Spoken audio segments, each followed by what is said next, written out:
Hey Sunrise, it's Andrew here with this week's small group questions as we dive into one of the most controversial texts in the book of Genesis. So there's a lot of questions that can be asked about this text. There's probably a lot of questions you have as you look at this text. It's a great opportunity this week to unpack it. In the sermon, we'll hear some discussion on this, but even further being able to dive into some of these thoughts in small group. So before we get into all the controversial ones, I just want to start with the very simple, hearted point. What is the purpose of this text? What is the purpose of Genesis 6, 1-8?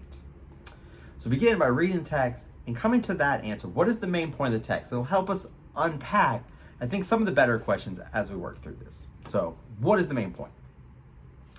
And then from that, we begin to look at some of the different words used and the different descriptions and details in our text. So the first one is, who are the sons of God in our text? Who are these figures in our text who take the daughters of men?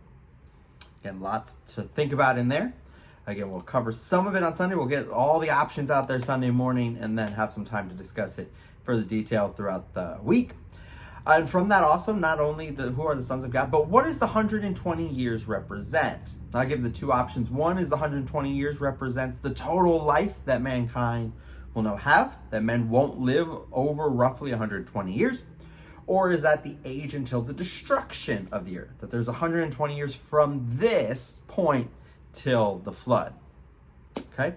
Which option? How does it fit within our narrative and in the whole of the Torah, the first 5 books of the Old Testament?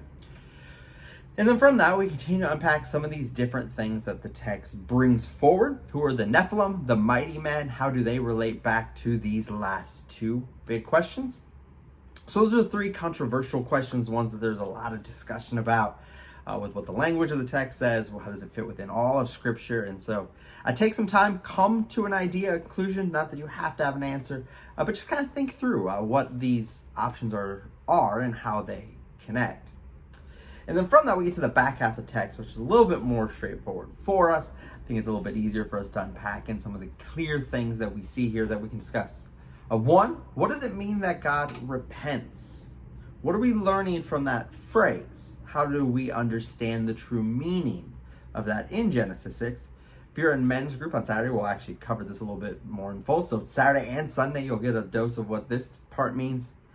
And then lastly, what is the heart? What is the glorious truth of the end? Verse 8, that Noah found favor with God or grace with God.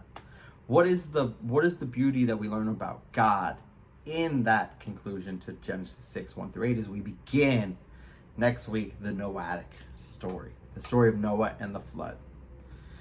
So what are some things that stand out in this text? Just again, a lot that we can discuss. There's a lot to be held here.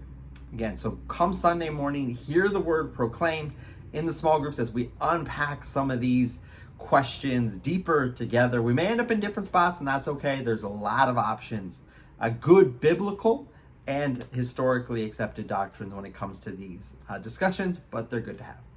So hope that you'll come well prepared, well read, good questions in mind, come with additional questions as well. Happy to unpack these together. Can't wait to worship with you guys on Sunday, and then see you again throughout the week at different small groups. Have a blessed week.